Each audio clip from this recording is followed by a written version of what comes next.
fisik, betul. Dilihat dari tambah lingkarnya, tambah beratnya, tambah gemuknya gitu ya.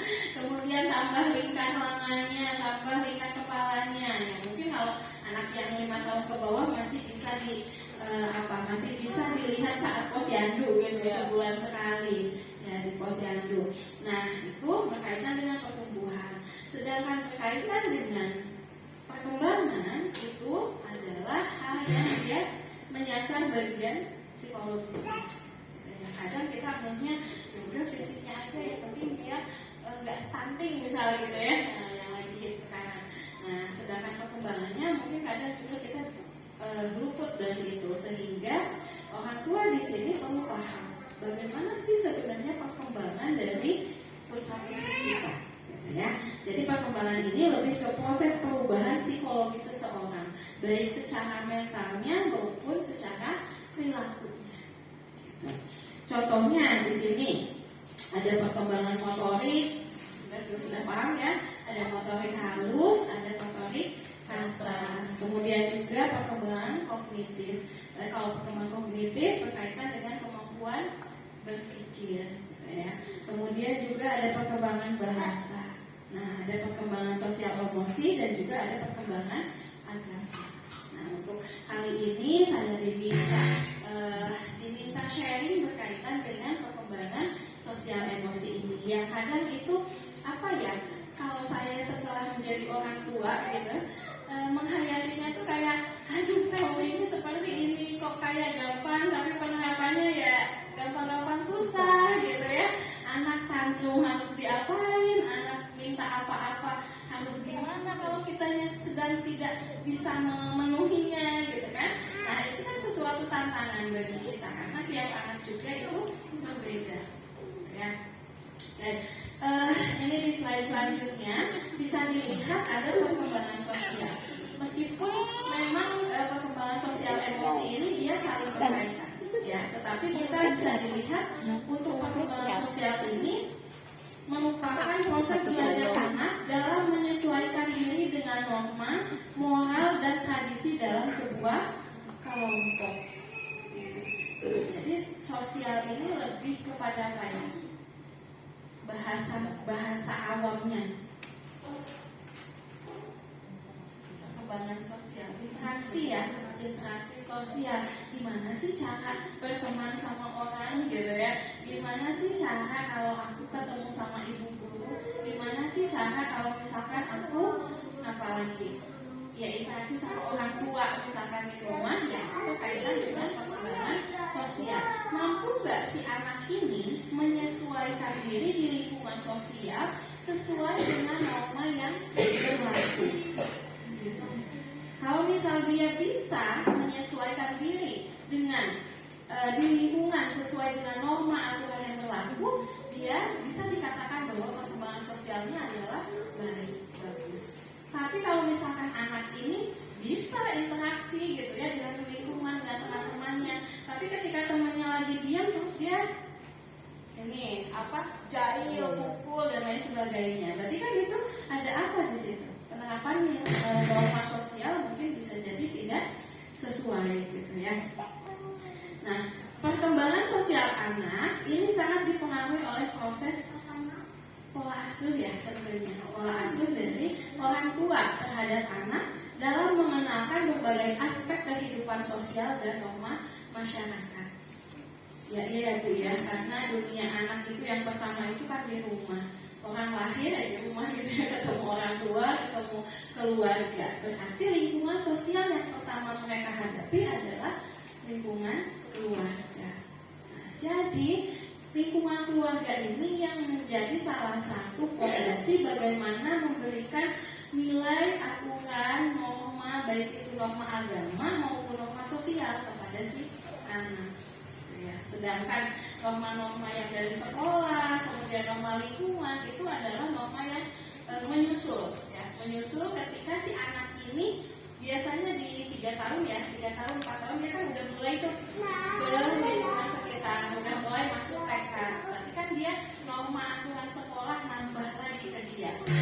Yang di rumah misalkan dia nggak punya Misal anak pertama, tunggal ya, pertama belum punya adik misalnya gitu. Berarti kan dia belum bisa tuh, belum ada misalkan di rumah tuh hanya ibu, bapak sama anak satu. Gimana caranya dia harus interaksi sama sesama anak yang seusianya, kan nggak ada gitu. Sehingga ketika dia keluar lingkungan, ketemu teman sebayanya, kemudian masuk ke kelas, ke TK gitu ya, itu tuntutan dia dalam memenuhi norma itu harus ada, dia harus diajarkan ya. Nah itu berkaitan dengan perkembangan sosial. Sedangkan perkembangan emosi ini lebih ke peningkatan kemampuan seseorang untuk mengelola dan mengekspresikan emosi, baik itu positif maupun negatif ya. Kenapa di sini titik tekannya adalah positif maupun negatif? Kadang kita senang kalau misalkan anak itu memperlihatkan emosi yang bahagia, yang happy gitu ya. Sedangkan kalau misalkan dia marah, dia kesel, dia sedih, kadang kita abaikan. Padahal tidak seperti itu ya. Baik itu emosi negatif maupun emosi positif, itu adalah ya kondisi emosi dia. Sehingga orang tua perlu mengenalinya, perlu memahami apa yang dirasakan oleh si anak ya. Di sini diharapkan sebenarnya anak usia dini ini sudah mampu mengenal dan memahami perasaan sendiri, mengekspresikan emosi dan juga mengendalikan atau mengelola emosi tersebut ya. Dan juga menyesuaikan diri dengan kondisi emosi orang lain. Kadang kita menuntut untuk anak tuh gini, kita pulang kerja, anak tuh yang kita tuh kayak minta perhatian, manja, sedangkan kita capek gitu ya. Kita ingin dimengerti. Diam dulu ya deh, mama capek gitu ya. Oke, mungkin si anak dituntut gitu untuk bisa mengerti kita. Tapi kita pernah nggak untuk bisa mengerti perasaan anak, bahwa pada saat itu ya bisa jadi dia merasa memang butuh untuk untuk disayangi gitu ya, butuh untuk bonding dengan ibunya karena dia seharian sudah ditinggal kerja gitu. Nah di sini berarti kan tidak hanya anaknya sebenarnya yang perlu untuk memahami emosi itu, tetapi juga orang tuanya juga perlu ya, baik itu mengenali emosi diri sendiri maupun mengenali emosi orang lain. Nah di sini kenapa tadi judulnya katanya perkembangan sosial emosi? Tidak hanya perkembangan sosial aja, tidak hanya perkembangan emosi saja gitu ya. Karena memang untuk perkembangan emosi dan sosial ini gitu ya, pada anak usia dini diiringi dengan perkembangan emosi. Jadi perkembangan emosi dan perkembangan sosial ini saling beriringan, berkaitan gitu. Emosi itu kan kadang muncul ketika kapan? Emosi muncul ketika kapan? Ketika sudah apa misalkan? Keinginannya nggak dituruti, berarti itu ada interaksi dengan orang lain? Ada ya. Jadi memang emosi ini sebagian besar dia akan muncul ketika dia ada interaksi dengan orang lain. Mama aku mau ini, kata mamanya nggak boleh, aku kesel gitu ya. Kemudian mamanya nggak beliin, selain kesel misalkan dia sedih. Berarti kan dia memang ada kaitan antara si emosi dengan sosial. Nah, anak akan belajar beradaptasi untuk memahami situasi dan emosi dalam berinteraksi dengan orang-orang di sekitarnya. Jadi ketika dia interaksi di rumah, itu ada muatan emosi di situ. Ketika dia misalkan anak ini ke sekolah, ada teman-temannya ambil barang dia, ambil pensil dia merasa kesal, itu juga kan ada muatan emosi. Jadi antara interaksi sosial dengan emosi ini akan saling berkaitan. Nah, sebelum masuk, bagaimana sih Bu untuk bisa memahami ya perkembangan emosi sosial anak ini? Kita harus tahu dulu Bu, yang namanya milestone. Bu pernah dengar milestone perkembangan? Ya, kalau bunda-bunda udah milestone perkembangan. Di sini ada Bu, milestone milestone ini seperti ini.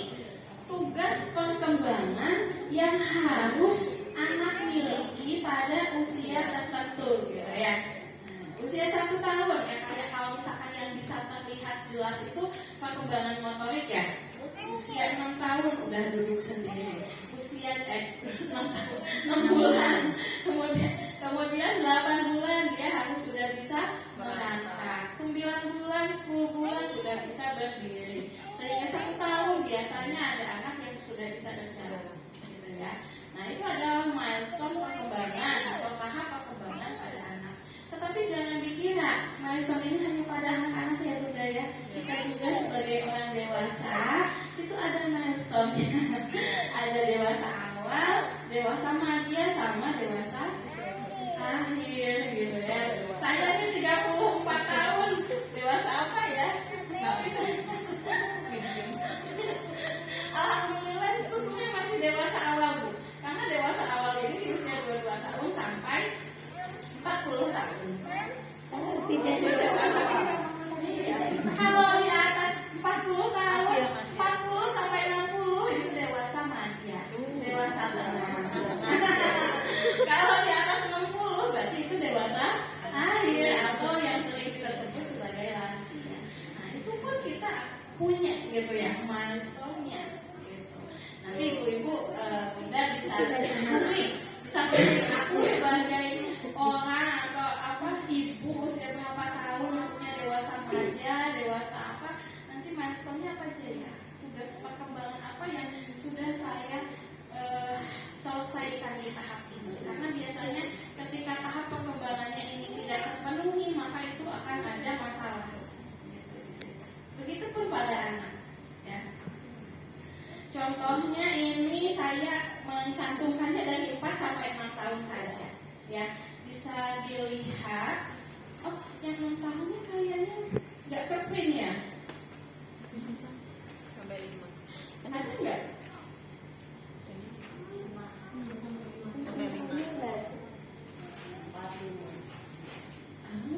Saya tuh masukinnya sampai 6 tahun. Coba nanti dicek lagi ya Bunda ya. Nah kalau misalkan enggak, berarti kemungkinan ada di kesalahannya ada di saya. Khawatirnya kehapus. Nah ini dilihat untuk milestone perkembangan sosial emosi anak usia 4 tahun. Lebih menyukai bermain bersama anak-anak lain daripada bermain sendiri. Bunda sudah mampu bermain dengan orang lain? Sudah. Oke. Berarti ini centang gitu ya? Gak ada? Oh berarti nanti saya kirimkan lagi ya? Berarti kehapus mungkin. Nah kemudian juga, tapi kadang 4 tahun ini dia mau bermain sama orang lain, tetapi kayak masing-masing gitu. Iya. Dia di ruangan, ada di satu ruangan, oke, kita main bareng di sini ya. Tapi yang satu di sini main balok, yang satu di sana main fokus misalkan gitu ya. Masih ada perasaan egosentrisnya. Jadi belum terbentuk secara sempurna bagaimana dia misalkan main kerjasama. Sehingga ya ini tugas bunda-bunda di sekolah gitu ya. Salah satunya bagaimana membuat mereka ini bermain kelompok ya, bermain kelompok sehingga bisa paham gitu ya bagaimana sih permainan kelompok itu.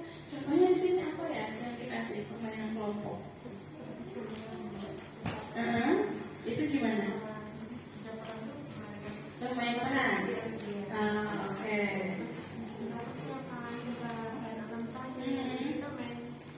Iya, tapi barengan gitu ya dalam kelompok.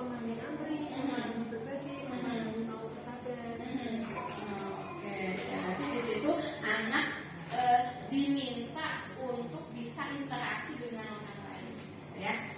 Kemudian juga nih ya tadi dapat bekerja sama dengan anak-anak lain ya, meskipun masih ada mungkin ya perasaan bahwa aku nggak mau sama itu, aku maunya sama ini, masih ada ya. Tapi ya kita bisa arahkan saja. Kemudian juga dapat bermain peran ibu dan ayah. Nah bermain peran ini gimana Bu? Di rumah suka ibunya gitu ya. Iya. Hati-hati kan kalau kata kayak gitu. Paling senang kan bawa boneka, Iya. bawa boneka ini anakku. Kalau saya dulu pengalamannya ketika misalkan kak dulu belum jadi kakak, nah ini mami mau masak dulu, kamu main ya di sini. Dia main sendiri di kamar, dia bawa bonekanya, kemudian juga dia pakai bantal-bantal, bonekanya ada berapa, terus bawa makanan dan apa, dan dia Nyuapin. nah itu ya udah, itu memang dia sedang belajar bagaimana menjadi peran seorang orang tua gitu ya, orang dewasa. Kemudian juga sangat kreatif dalam bermain imajinatif. Nah, berhubungan dengan fantasi atau yang melibatkan imajinasi, seperti bermain superhero, bermain dokter-dokteran dan lain sebagainya. Jadi ya kita fasilitasi aja, kita biarkan. Ataupun mungkin udah hanya dibiarkan ya, kita juga bisa masuk ke dunianya. Kita tanya, kamu lagi main apa? Ya paling enak kan kita misalkan, oke, kamu jadi dokternya ya, mama jadi pasiennya, dan akhirnya bobo gitu. Kalau jadi pasien kan lebih enaknya gitu ya, karena kan sambil tiduran gitu, dan udah periksa aja ya. Nanti kalau udah selesai operasinya, baru mamanya bangun. Itu mah modus, tapi ya itu, berarti kan kita pintar-pintarnya kita gitu ya, bagaimana kita melibatkan anak dalam bermain peran sebagai orang dewasa. Kemudian juga kadang masih seringkali tidak dapat membedakan antara hal yang nyata dan imajinasi. Mungkin dia masih yang ada apa ya, hayalan, misalkan anak ketika nonton Frozen gitu ya, ada si Elsa, ada si Anna, aku mau pakai baju Elsa, mau ada salju di sini, mau bangun di sana salju. Di sini nggak ada salju. Padahal kita di Indonesia nggak ada musim salju gitu ya. Tapi mereka ya berkhayal aja. Anak saya juga, Ma, bajunya harus baju Elsa. Terus ininya tuh apa? Pakai mahkotanya Elsa gitu ya. Terus dia, Mami tolong setelkan lagu Elsa. Ininya pakai kayaknya langsung ya, konsen gitu ya. Ini pura-puranya dilempar ya Mami. Iya. Ya udah, dia imajinasi aja gitu ya, karena memang dunianya dunia imajinasi. Kemudian juga dapat mengatakan tentang apa yang disukai dan menarik baginya. Nah, anak-anak bunda suka nggak cerita misalkan aku suka ini, aku nggak suka itu, suka. Nah, kalau misalkan ada yang enggak, coba digali misalkan, oke, kamu tadi sekolah ngapain aja? Hal apa yang dilakukan di sekolah gitu ya? Kegiatan apa yang kamu lakukan di sekolah yang itu menyenangkan buatmu? Atau misalkan di sekolah kamu punya temannya siapa aja? Kamu senang main dengan siapa? Nah, itu kan dia berusaha untuk mengungkapkan apa yang dirasakannya. Kemudian juga mulai berkembang rasa simpati pada orang lain dan juga belajar untuk mengerti. Empati ini kemampuan yang tidak semua anak itu punya, karena mungkin berkaitan dengan perasaan ya. Perasaan itu kadang kan kalau nggak diasah, ya udah biarin aja, nggak peka gitu. Sehingga kepekaan ini yang perlu diasah sebenarnya oleh kita. Ketika misalkan melihat di rumah melihat adiknya sakit, Kak, adiknya sakit, kita rawat bareng-bareng yuk. Atau misalkan, Kak, itu papanya ulang tahun, kita coba siapkan yuk. Misalkan apa dia kecil buat papa, kan sesuatu yang harus dilatih, karena kalau nggak dilatih perasaan peka, simpati, empati itu akan sulit gitu ya untuk muncul. Kalau yang saya rasakan sebagai generasi milenial ya, karena 90-an waktu dulu itu kalau pengungkapan emosi itu kayak susah ya. Saya tuh kayak nggak merasakan kalau misalkan orang tua tuh misalkan kalau yang peluk ya peluk aja gitu. Dan peluk juga jarang Bu. Kalau dulu tuh ya peluk tuh jarang. Yang penting yang saya rasakan tuh mereka memenuhi secara fisik.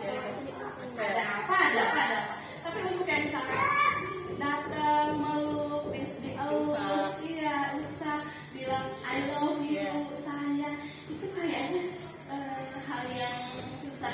Sehingga gengsi. Makanya sekarang gitu ya, dengan seiring berkembangnya berkembangnya ilmu parenting juga. Kalau dulu kan mungkin ilmu parenting dari mana ya, di sekolah juga nggak ada tuh bahasa parenting, orang tua diundang buat dengerin ceramah gitu. Enggak gitu. Makanya sekarang itu karena memang ya beda zaman.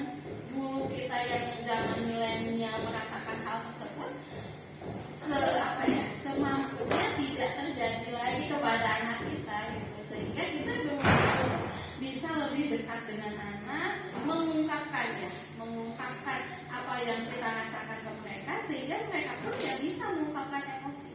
Kalau dulu kan karena orang tua juga nggak mengungkapkan, kita juga kan jarang ya untuk sekedar mama happy birthday, selamat ulang tahun, enggak gitu, nggak ada.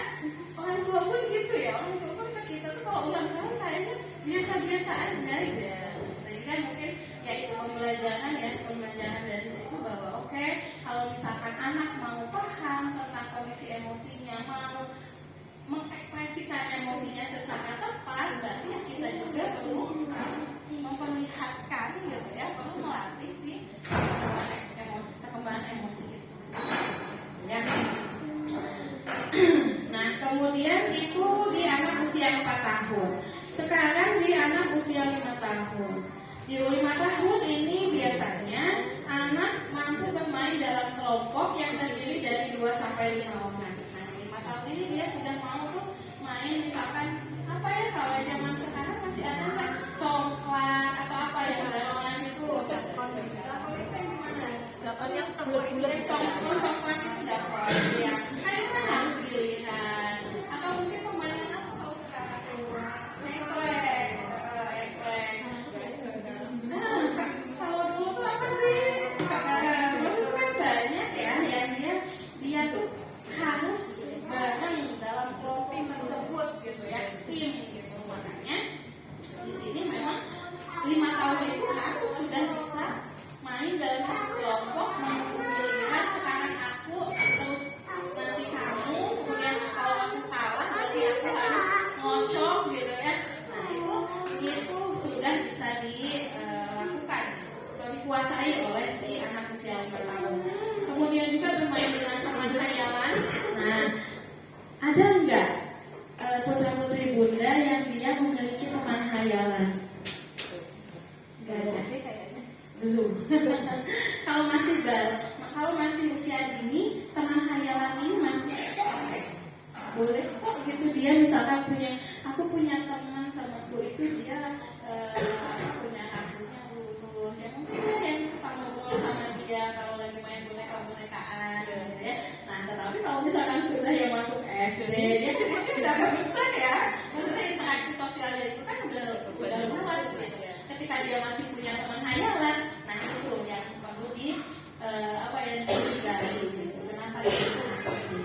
Tapi kalau masih anak-anak masih kecil, masih wajar, masih tidak apa-apa gitu ya. Kemudian juga sensitif terhadap situasi sosial, ya karena dia sudah ada interaksi dengan lingkungan sosial, sehingga ketika anak ini misal di sekolah sama temennya kok mainnya sama si A aja ya, kok aku nggak diajakin ya.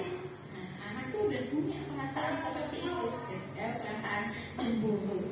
Kemudian juga menikmati kebersamaan dengan orang lain serta menikmati proyek atau kerja kelompok. Tadi seperti yang Bunda ceritakan ya, ada proyek tertentu, kemudian itu harus diselesaikan bersama kelompok. Nah, dia akan senang ya untuk menyelesaikannya. Kemudian juga dapat merasa cemas dan takut yang tidak beralasan. Cemas, takut, anak baru mau masuk sekolah. Ada yang mungkin Bunda ya, yang dia misalkan takut ditinggal sama dia di lingkungan baru gitu ya, takut ditinggal sama orang tuanya. Itu memang dia sudah muncul rasa cemas dan takut itu. Kemudian juga banyak bicara ketika makan, itu juga hal yang biasa terjadi pada anak usia 5 tahun. Kemudian juga jika dipaksa terlalu kuat, anak akan menangis dan marah. Mereka tuh usia 5 tahun tuh sudah kayak punya pendirian. Kalau aku kalau aku ini nggak mau kalau kayak gitu, aku maunya kayak gini gitu. Sehingga ketika kita paksa enggak, nah harusnya ini aja, ya dia akan marah gitu, akan takut marah ya. Kayak sesimpel kalau anak saya tuh ini baju, misalkan kita mau pergi kemana, kita mau nyiapin baju yang seperti ini gitu, tapi dia tuh enggak, aku maunya pakai baju ini. Ya Allah, sering ya. Jadi iya sih boleh gitu, cuman kan kadang kita tuh menyesuaikan dengan acara ya. Ya masa ya ke kondangan misal pakai celana pendek, misal kalau perempuan gitu ya. Sehingga kita ya harus kasih pengertian bahwa ini loh baju yang seperti ini kemana, baju seperti ini kemana gitu ya, sehingga dia bisa paham ya terhadap kondisi tertentu.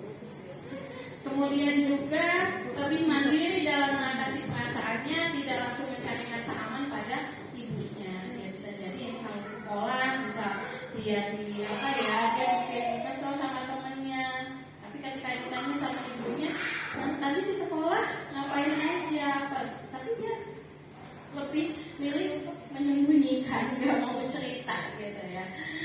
Kemudian juga dapat membedakan salah dan benar, jujur dan tidak jujur, akan tetapi belum dapat mengenali makna atau niat dari perilaku orang lain. Kalau misalkan perilaku orang lain tiba-tiba orang lain itu akan bersikap membodohi dia gitu ya si anak-anak ini belum mampu melihat itu bahwa orang lain itu sedang bohong, orang lain itu sedang menipu dia gitu ya. Kemudian juga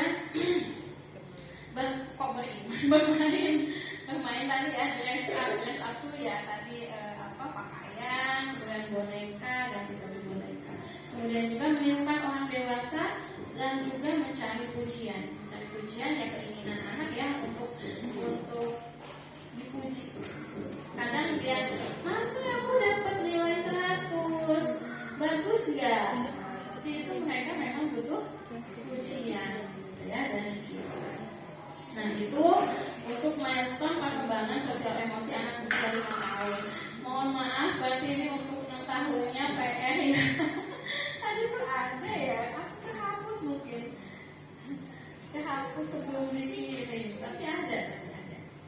Nah di sini kita lihat sebenarnya bagaimana sih peran orang tua dalam meningkatkan perkembangan sosial emosi anak ini. Karena pada dasarnya anak yang dia berkembang normal gitu, dia akan memiliki perkembangan emosi sosial yang sesuai gitu ya. Kecuali kalau misalkan memang anak ini ada hambatan tertentu ya, dalam proses tumbuh kembangnya. Nah di sini bisa dilihat ada ini tabel ya, ada tabel. Ini yang di sebelah ini adalah komponen yang berkontribusi pada perkembangan sosial emosi. Jadi faktor apa saja yang dia mempengaruhi perkembangan sosial emosi. Yang pertama ada social interaction atau interaksi sosial, di mana interaksi sosial ini harus ada koneksi dengan lingkungan sekitar ya. Lalu bagaimana orang tua nih untuk meningkatkan si interaksi sosialnya ini? Yang pertama, ini sepertinya hal-hal yang sering kali kita lakukan tapi mungkin kita nggak ingat itu tuh cara untuk meningkatkan keterampilan sosial anak ya. Nah, yang pertama memberikan kesempatan untuk bersosialisasi, bisa bermain dengan teman, menunggu giliran, ngikutin instruksi dan lain sebagainya. Karena ada dulu klien saya ya, dia kata ibunya, kenapa ya bu anak saya kok pendiam, nggak mau kalau misalkan di sekolah tuh interaksi dengan teman-temannya, jadi dia lebih senang untuk menyendiri. Nah, ketika ditelusuri, bu dulu tuh pas di Bandung ya, jadi panggilnya AA. AA-nya pas di rumah gimana? Apakah suka main dengan temannya atau dengan tetangga yang seusianya? Nah ternyata ibu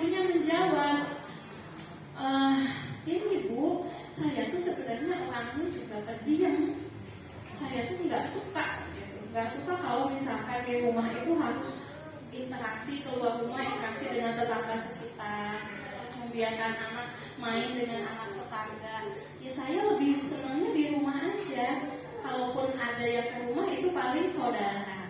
Gitu. Jadi kan dengan pola pengasuhan ibunya yang dia jarang interaksi dengan lingkungan sehingga membatasi akhirnya ya si anak ini interaksi dengan lingkungan. Nah itu yang menyebabkan masalah sehingga perkembangan sosialnya terhambat, gitu ya, terganggu. Nah di situ berarti kan memang ada pola pengasuhan yang salah dari si ibunya, tidak memberikan atau tidak memfasilitasi anak untuk interaksi dengan lingkungan sekitar. Ya. Kemudian yang kedua adalah memberikan contoh perilaku sosial yang positif dan mengajarkan norma sosial. Iya, baik itu norma di rumah, norma agama ataupun norma sosial itu perlu kita sampaikan ke anak. Karena kalau nggak disampaikan, anak itu nggak akan tahu norma atau aturan yang ada di lingkungan tuh seperti apa. Gitu ya. Sesimpel kita mengajarkan norma kalau misalkan buang sampah itu harus pada tempatnya. Gak semua kok Bu, orang tua aku ngajarin itu gitu. Kadang apalagi kalau kayak di kampung itu yang sampah berserakan di pinggir jalan gitu ya. Itu memang mungkin kurangnya si penanaman nilai atau norma kebiasaan itu gitu sehingga akhirnya tidak muncul pada anak, tidak merealisasikan gitu. Dan perilaku sosial yang positif itu ya banyak jenisnya ya. Kalau bunda-bunda biasanya ngajarin apa bunda? Perilaku sosial yang positif, bereskan mainan sendiri. Kalau itu lebih ke apa yang telah dia lakukan ya. Nah, itu ada dampaknya ke sosial ada karena jadi beres gitu ya di kelas itu misalnya. Kalau yang memang itu berkaitan dengan interaksi dengan orang lain, tidak merebut mainan orang lain, gitu kan? Menjaga tangannya untuk tidak misalkan melakukan agresi ya, memukul orang lain. Apalagi yang biasanya kita tanamkan? Apa ya? Perilaku sosial yang positif. Berbagi makanan. Tapi boleh nggak kalau makanan ini makanan yang paling aku sukai sehingga aku nggak mau berbagi sama orang? Boleh ya. Tetapi caranya seperti apa? Gitu ya. Jadi ketika misalkan, oke kamu kalau misalkan mau berbagi dengan temanmu boleh. Tetapi kalau misalkan kamu merasa makanan itu adalah makanan favoritmu dan kamu nggak mau berbagi, kamu makan sendiri, tapi kamu bilang maaf gitu ya, maaf ya, aku nggak bisa berbagi untuk makanan ini, gitu ya. Nanti kamu mungkin bisa beli di luar sama ibumu, nggak apa-apa. Kemudian menjadi pendengar yang baik. Nah tadi ya sebagai orang tua kadang pengennya anak yang dengar apa yang kita katakan, gitu. Padahal harusnya ada timbal balik. Timbal balik dalam artian kita juga perlu menjadi pendengar yang baik buat anak. Ada nggak yang anaknya tuh kalau misalkan ngomong kita harus perhatiin? Ya kayak gitu. Terutama anak cewek.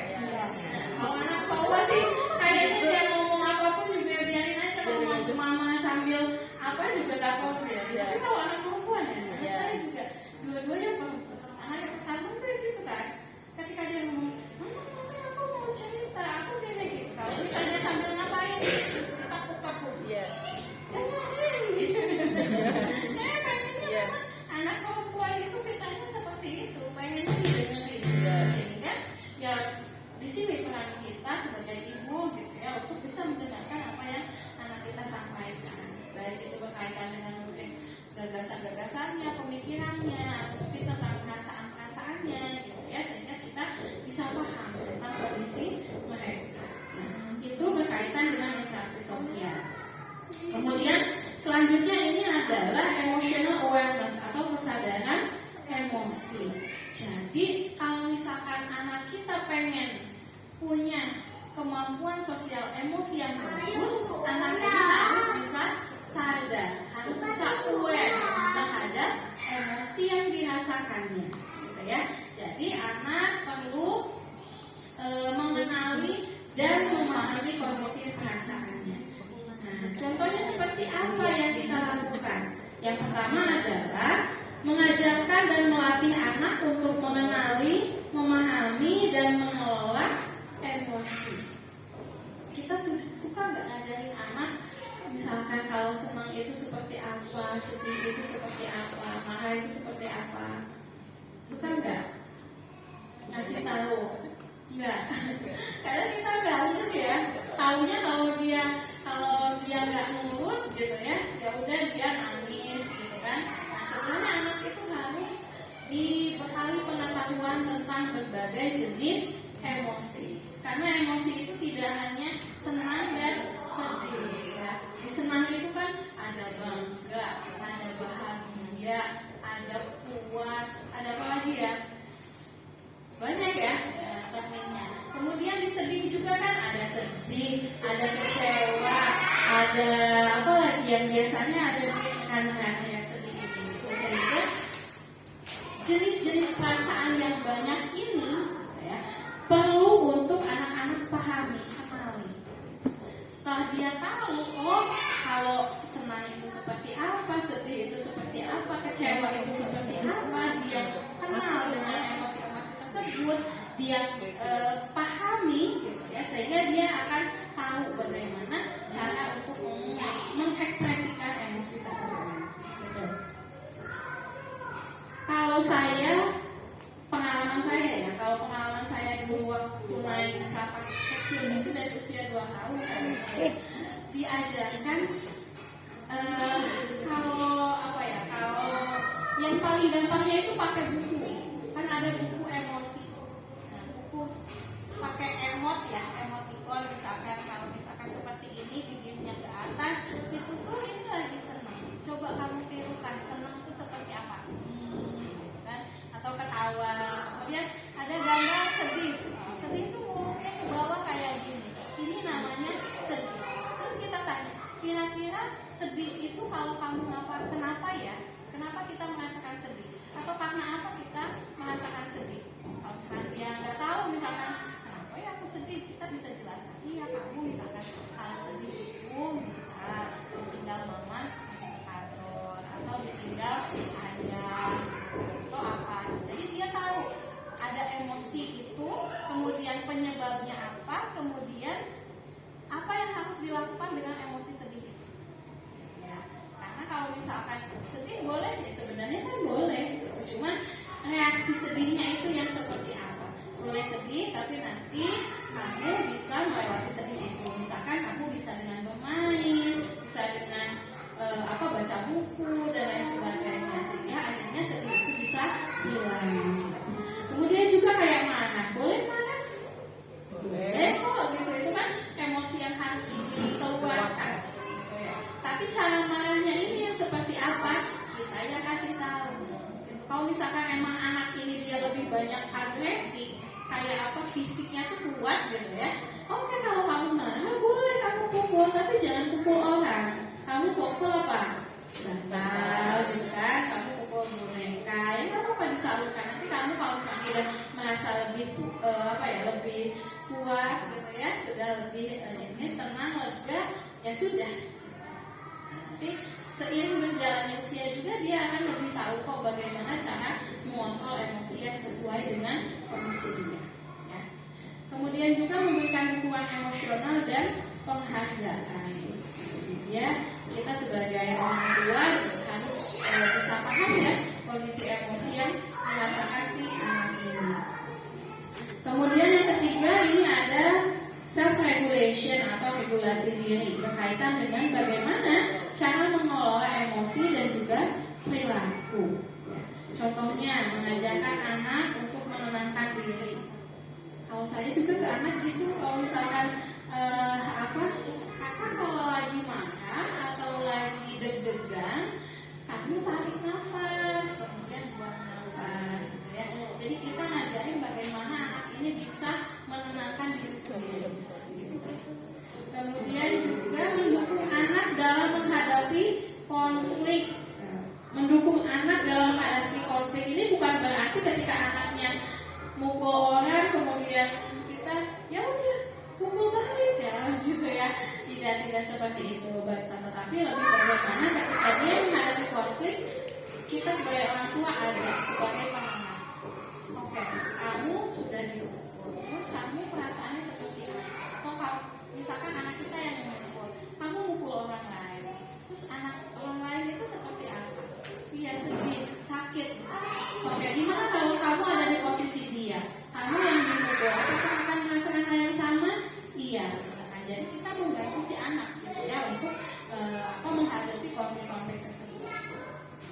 Kemudian juga mendorong kemandirian dan tanggung jawab agar anak paham dari peran mereka. Ini berkaitan dengan nantinya ini ya, kehidupan dia di lingkungan sosial di kemudian hari. Ketika si anak ini sama kita sudah dibekali kemampuan mandiri, tanggung jawab, otomatis bisa jadi nih nanti di tempat kerja juga mereka akan ini memunculkan perilaku ini, bisa bertanggung jawab terhadap apa yang dikerjakannya. Kemudian juga mengajarkan anak untuk tetap fokus saat menghadapi soal atau tugas yang sulit. Nah, regulasi diri ini juga yang berkaitan dengan pengerjaan tugas atau melakukan sesuatu. Karena kalau misalkan ada anak ya ketika dikasih soal kemudian itu sulit baginya, terus dia coba selesaikan gitu ya, cari cara gimana untuk menyelesaikannya. Tapi ada anak juga yang dia ketika ada soal sulit, iya apaan ini susah, udah aku nggak mau ngerjain gitu.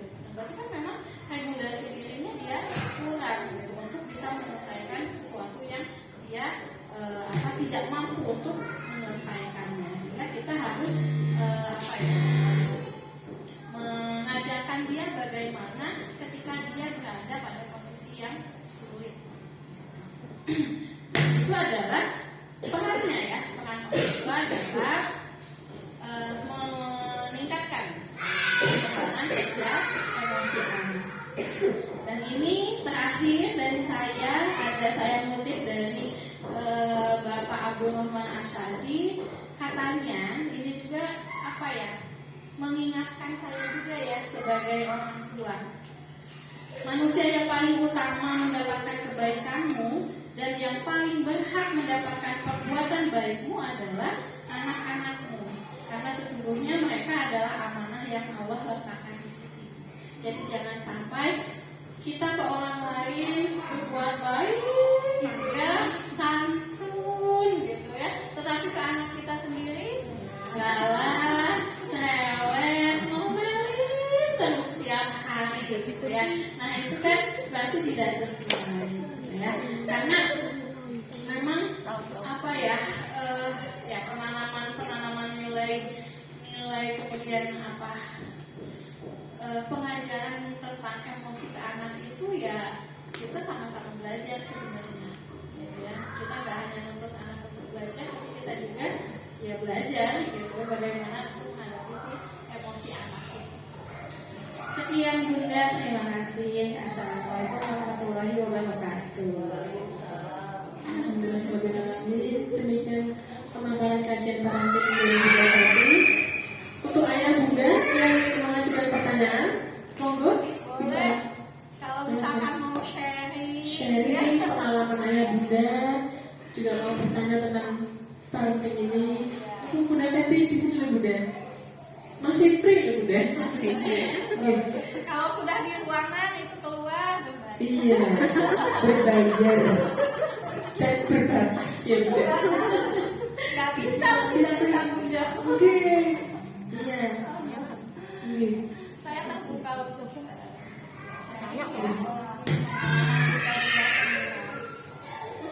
Oke, yang ingin bertanya? Monggo bunda. silakan. Jangan malu-malu bunda, kita belajar bersama. Benar, kita belajar bersama.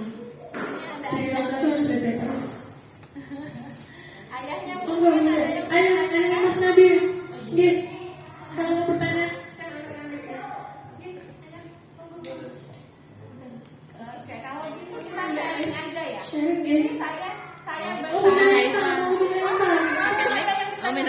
Gak usah. Harus lewat laptop. Dapat dengan.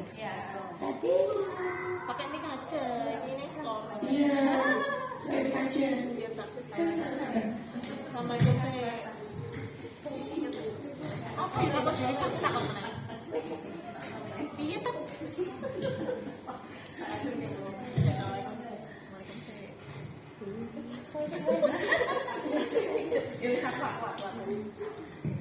Assalamualaikum warahmatullahi wabarakatuh. Bunda saya dari TKA. Mungkin sedikit sharing ibu. Anak saya Freya itu seperti Bunda Susi bilang takut kalau di lingkungan baru. Seperti contohnya kemarin cooking class itu di Mamaya itu dari awal parkir itu udah nangis karena itu kan lingkungan yang belum pernah dikenali gitu. Terus masuk ketemu mas-mas semua itu ya, kokinya itu mas-mas dan nangis masuk dapurnya itu udah nangis gitu. Seperti halnya ada waktu masuk TK pertama itu juga seminggu pertama itu nangis. Jadi setelah sampai di parkiran itu mesti turun pasti nangis dulu. Tapi kata Bunda Susi kan masuk aja nggak apa-apa ditinggal gitu. Ya anaknya juga terbiasa. Jadi mungkin apakah nanti akan seperti ini terus atau ada cara yang bisa saya lakukan agar nanti Freya juga bisa kalau lingkungan baru kan nanti juga SD juga sampai depan biar tidak terulang seperti itu. Itu saja. Assalamualaikum warahmatullahi wabarakatuh. Monggo mama-mama yang lain. Dirimu. Monggo mama. sekalian apa dijawab dulu? Kami buka tiga kalian. Semuanya apa? Bebas saya.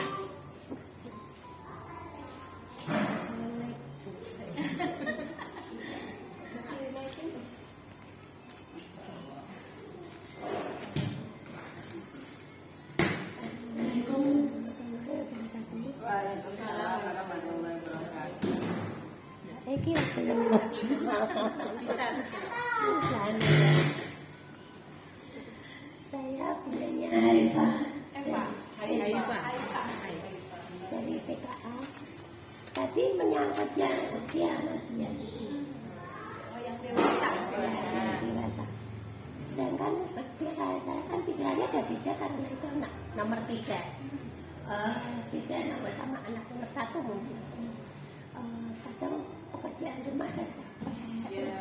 Dijak main. Mainnya sama siapa? Sama yang bonusnya bunda jangan tidur. Nah kita kan pekerjaan rumah capek terus pengennya layar-layar. Satu terpaut usia, satu macam-macam ya. Nah itu menyikapinya gimana? Sedangkan anak itu kan masih pinginnya aktif-aktifnya terus kalau enggak mau kadang tantrumnya cara mengatasi. Terima kasih. Yang pertama tadi Bunda Freya ya, Bunda Freya. Ini Freya di setiap kesempatan kondisinya seperti itu. Ketika di tempat baru. Oke. Kalau di tempat yang sudah ia kenali berarti sudah biasa, nggak apa-apa. Ya biasa. Paling aja cuma gitu ya. kayak sekolah itu 1 minggu gitu juga bisa adaptasi. Iya. Jadi sebenarnya Bun ada namanya temperamen pada anak. Pernah dengar temperamen? Tapi bukan temperamen salah ya. Iya. Temperamen itu dia sifat bawaan anak sejak dia lahir. Temperamen itu ada 3 jenis. Kalau menurut teorinya yang saya tahu, yang pertama ini temperamen anak yang mudah atau isi mudah. Ya.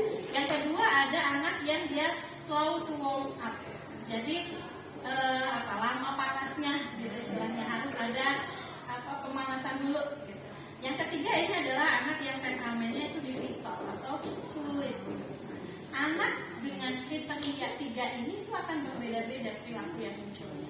Salah satunya ini bisa mempengaruhi keterampilan sosial, bisa juga mempengaruhi keterampilan emosinya. Makanya ketika misalkan kalau dilihat dari sini gitu ya, ada anak yang temperamennya mudah, slow to warm up, kemudian itu ada yang susah. Nah bisa jadi putranya ibu gitu ya, Mbak Freya ini, dia mungkin ada di kategori yang bisa jadi butuh waktu gitu, dan juga mungkin bisa sulit. Tapi kalau sulit itu dia akan lebih lama mungkin ya biasanya, kayak adaptasi sosialnya. Tapi kalau seminggu sudah bisa, itu kemungkinan ada di Solomon. Jadi memang dia butuh waktu. Itu bisa kaitan dengan sosial emosi. Kalau anak yang temperamennya muda, yang isi ini, dia ketika masuk ke kelas, ketemu teman baru, ketemu guru baru, dia akan, oh ya halo, gitu ya, nama aku Freya, gitu kan. Dia udah langsung bisa tuh main sama teman-temannya.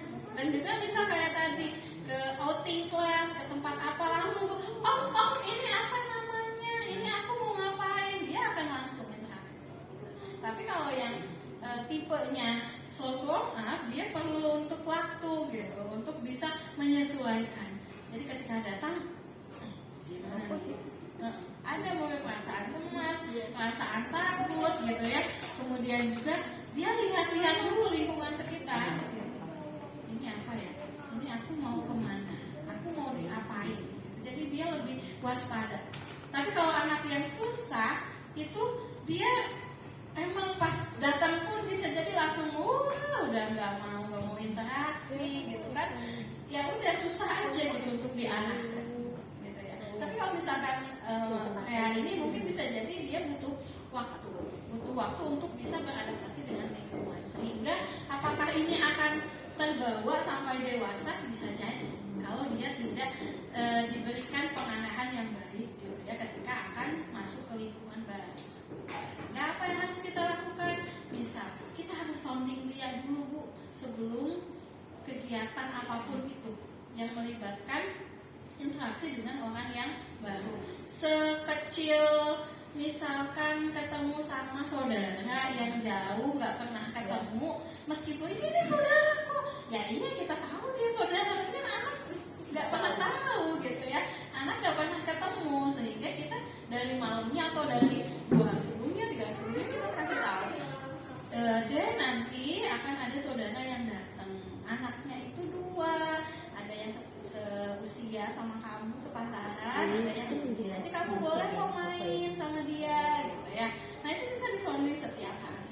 Atau kayak tadi misalkan deh, nanti hari Minggu itu mau outing kelas, terus kita cari tahu apa sih, kita ngapain aja sih di situ. Nah kita yang cari tahu, lalu kita sampaikan ke anaknya gitu, ke anaknya dia nanti kalau di outing kelas itu ini tempatnya seperti ini, atau mungkin kalau ibu bisa searching tempatnya, oh di tempatnya di mana, searching dulu tempatnya, liatin gambarnya, nanti di sini tuh ada siapa aja, terus ada mau ngapain aja gitu, sehingga si anak tuh ada apa ya, ada gambaran gitu tentang tempat baru yang akan dia kunjungi, sehingga istilahnya tidak shock ya ketika harus ada banyak orang gitu. Nah apakah pertanyaannya ya, apakah hanya tempat baru saja atau orang baru saja? Semua tempat baru dan juga lingkungan baru gitu. Berarti ya memang itu perlu untuk disounding dulu ya, disounding dulu bagaimana atau harus seperti apa. Misalkan dia di sana, nah itu harus dikasih tahu sehingga dia tidak shock terhadap tempat baru ini. Itu ya Bunda Freya ya. Oke. Kemudian tadi Bunda Haifa, Bunda Haifa. Bu gimana ya kalau misalkan kita datang gitu ya capek-capek, tapi anaknya tadi minta pengen ngajak main sama kita gitu ya. Kalau misalkan di rumahnya ada orang lain selain kita bisa arahkan untuk main sama orang lain di situ gitu. Tetapi kalau misalkan enggak, kalau saya biasanya ya udah aja masuk ke kamar sambil tiduran, iya kamu mau main apa gitu ya, udah temenin di sini. Kamu mau main boneka-boneka, oke, Bunda jadi siapanya. Jadi lakukan permainan yang gak harus banyak melakukan gerak gitu. Kalau kuda-kudaan kemana kan itu capek ya, kita juga capek gitu ya. Udah kadang hanya diam di satu tempat, tapi kita sambil ada interaksi. Yang penting ada interaksinya itu, sehingga anak merasa bahwa oh iya, ibuku ada untuk gak harus yang main seperti apa gitu ya. yang sesimpel itu pun nggak apa-apa. Cuman kadang mungkin karena kalau sekarang ada gadget juga ya, Iya. kadang aduh kita capek udah kasih handphone saja gitu ya. Kalau saya jujur ke anak itu masih kasih handphone, masih karena memang dibatasi. Anak saya pulang jam 3, saya misalkan pulang jam 4, kemudian dia datang. Dia senang datang saya itu karena apa? Karena dia mau pinjam handphone saya. Karena mungkin dia merasa bosan sejak dari pagi sampai jam 3 sampai jam 4 itu aktivitasnya gitu ya, di rumah main ya udah. Jadi ketika pas saya datang, Mami, handphonenya di mana? Oke, nggak apa-apa. Kamu boleh main 30 menit. Misalkan kalau belum tahu 30 menit gimana, kita tinggal kasih tahu aja. Sampai ke angka 4. Tapi dia memang sudah terbiasa saya ajarkan seperti itu. Atau misalnya kalau video YouTube, aku boleh nonton satu video. Saya cek dulu videonya. Kalau satu video cuma 10 menit kan kasihan juga ya, cuma sebentar. Jadi saya kasih misalkan maksimal 30 menit. Oke, nggak apa-apa satu video. Nanti kalau udah satu video, udah ya kasih ya. Seperti itu. Kalau kita memang udah capek banget atau misalkan banyak kerjaan yang harus dikerjakan di rumah, boleh kasih handphone ya boleh sebenarnya. Tapi kita batasi dan juga kita lihat konten apa yang dia tonton. Dan pasti juga dia kalau ada game juga ya. Kalau game juga kan kita batasi game yang seperti apa. Nah itu. Karena kalau zaman sekarang kalau kita batasi juga kasih yang anak tuh ya dunianya itu teman-temannya juga sama seperti itu. Bahkan Mami, kapan aku mau dibeliin tab? Iya. Kalau ini kenapa gitu Kak? Iya soalnya nyebutnya iPad. Bahkan kalau iPad itu dia dari Max ya, dari iPhone. Hah? iPad? Ya soalnya temanku itu dikasih mamanya kasih kok iPad. Ya boleh ya kakak, tapi nanti nggak SD ya SD kelas 1 gitu ya. Meskipun dari sekolah juga ada ada aktivitas yang itu melibatkan handphone gitu ya. Ada aktivitas yang kita nggak bisa mencegah itu, tapi kita bisa arahkan itu sesuai dengan kebutuhan. Iya, sekian. Mama, ada yang mau bertanya lagi? Oh enggak? Sudah cukup ya? Oke. Dan itu nih Bunda. Alhamdulillah. Terima kasih ya Bunda Petra jazakumullah pemaparan kajiannya yang bermanfaat untuk kami dan ayah Bunda. Yang penting itu anak itu tiap pagi atau setiap hari lah diawali dengan dipeluk, ditatap matanya, bilang mama tuh bangga punya anak kamu, mama tuh bangga. Jadi tuh anak tuh berpindah-pindah mama. Jadi dia mengawali hari itu dengan penuh cinta. Kalau tadi cintanya udah dipenuhi dari rumah tuh, insya Allah dia di luar juga sama temannya juga baik, yang udah menyakiti orang lain. Dan satu lagi antara emosi dengan kognisi ya, dengan kemampuan berpikir, yaitu ketika misalkan anak datang ke sekolah itu, ketika misalkan di rumah tadi bangun tidur susah kita marahin, makan susah kita marahin, omelin, mandi susah kita marahin juga, datang ke sekolah telat gitu kan, itu kan bad mood ya, si anak bad mood. Sehingga ketika di sekolah untuk penyerapan ilmunya itu ya bisa jadi kurang optimal. Jadi ada yang nanya, kenapa ya anakku kok nggak suka belajar? Yang belajarnya seperti apa dulu? Ibu minta anak belajar seperti apa? Kalau misalkan ibu ngajarnya, ayo cepet-cepet belajar, kalau nggak belajar nanti bodoh, nggak naik kelas dan lain sebagainya, ya si anak juga akan suka dengan proses pembelajaran gitu. Sehingga apa yang perlu ditanamkan adalah bagaimana dia bisa mencintai, bisa mencintai proses belajar, proses dia berangkat sekolah gitu ya. Dan tadi itu ada penghargaan dari orang tua. Jadi ya tidur ya Bu ya. Saya juga sekarang sedang menerapkan bagaimana bangun tidur itu menjadi sesuatu yang menyenangkan. Kadang kita kan mau sholat subuh bareng, si anak gak bangun-bangun, jadi kan kita telat ya. Jadi itu kan agak kesel gitu. Akhirnya tuh, oke berarti kan harus mundur waktu dari bangunin dia. Gitu.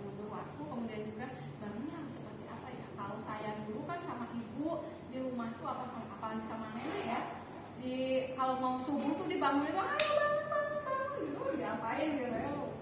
Jadi kan apa ya, kesannya tuh kayak terpaksa gitu. Nah, sehingga tapi sekarang belajar bagaimana untuk tidak memaksa gitu ya, tidak memaksa anak, kemudian dia bangun dengan baik gitu, dengan kondisi emosi yang baik, dibangunkan dengan kasih sayang, dielus, biasanya katanya dielus gitu kan, di kakinya, di dadanya, kemudian kita bacakan surat doa ya, doa bangun tidur gitu kan, terus didampingi mungkin untuk wudunya dan sebagainya, sehingga dia bisa tanam bahwa rutinitas ibadah itu sesuatu yang itu menyenangkan, dan sekolah itu menyenangkan. Yang penting itu ya Bunda, kita mau menyempatkan waktu 1 jam aja, 1 hari itu 1 jam. Tidak pegang HP, tidak pegang kompor, tidak pegang TV. Kita fokus 1 jam aja Bunda. Anak-anak tuh kita fokus, kita kan tiap hari udah ketemu sama anak nih, udah cukup. Tapi kita kan bondingnya, jiwanya tuh nggak sama anak. Anak tuh bisa merasakan itu ya Bunda. Jadi jangan disambi apapun. Jadi fokus 1 jam aja deh. Nanti insya Allah tuh anak tuh kalau deket sama orang tua tuh dinasihatinya mudah Bunda. Gitu. Jadi memang kalau untuk bekerja itu, ayah bekerja, ibu bekerja itu memang tantangannya berat nih Bunda. Dan lebih mudah itu kalau di rumah itu kita bisa dekat dan anak tuh nggak mudah membantah. Jadi kalau dekat sama kita tuh anak tuh empatinya lebih kuat. Jadi kayak kamu marah ya, kenapa marah? Terus kenapa Bunda sedih? Jadi itu dia biar memahami perasaan kita juga dipahamkan. Itu Bunda. Kan ini ada bapak nih. Iya ayah. Iya. Bapak ya, peran sebagai bapak merasa dekat sama anak. Ya, putranya dua laki-laki semua ini. Maksudnya dekat gitu ya, suka main apa gitu. Tapi kalau misalkan di rumah di sekolah. Seringnya malam. Jadi kalau pagi ada jam 2 udah istirahat. Anak main sendiri. Tapi tetap masih ada interaksi main dengan anak kan ya. Karena itu bonding sama ayah itu penting juga gitu kan, untuk meningkatkan keterampilan sosial emosinya, karena bonding dengan ayah gitu ya, dia akan lebih punya kepercayaan diri yang bagus ketika dia nanti interaksi di lingkungan sosial, dan rasa sayang ayah itu kadang-kadang beda yang diungkapkannya dengan ibu ke anak gitu. Nah itu ada sisi yang berbeda yang dirasakan oleh anak. Iya ya, ternyata ayah pun ada di sini untukku. Jadi setidaknya ada tadi ya betul bonding dengan anak. Itu ayah kalau anak-anak pulang sekolah kan jam 1 masih berada jam 1 ya itu 1 jam aja ayah dijak main sama-sama, dipeluk, dicium-cium lah, dipeluk, karena sentuhan tuh anak-anak itu seneng ayah. Laki-laki juga sama, ditanya perasaannya, jadi seneng nggak, sedih nggak, terus jak main bersama-sama, didongengin gitu. Jadi mah anak laki-laki juga butuh sentuhan saya. Pertama figur ayah kan biar dekat, jadi anak-anak nanti emosinya juga jadi terkontrol karena dia sama orang tua juga nggak mudah. Jadi anak tuh emosinya kan dia tuh meletup-letup karena dia tuh nggak bisa mengungkapkan ayah. Mungkin dia pengen disayang, pengen diperhatikan gitu ayah gitu. Sekarang kita belajar sama-sama nggak ya, dan juga kita belajar terus nih. Mari alhamdulillah dan terima kasih kepada ayah bunda yang berkenan hadir di sini, dan kita tutup kajian hari ini dengan doa penutup majelis. Subhanallah wa bihamdika asyhadu an la ilaha illa anta astaghfiruka wa atubu ilaik. Terima kasih sekali lagi Ibu Hati, jazakumullah khairan. Terima kasih sekali lagi. Terima kasih. Foto bersama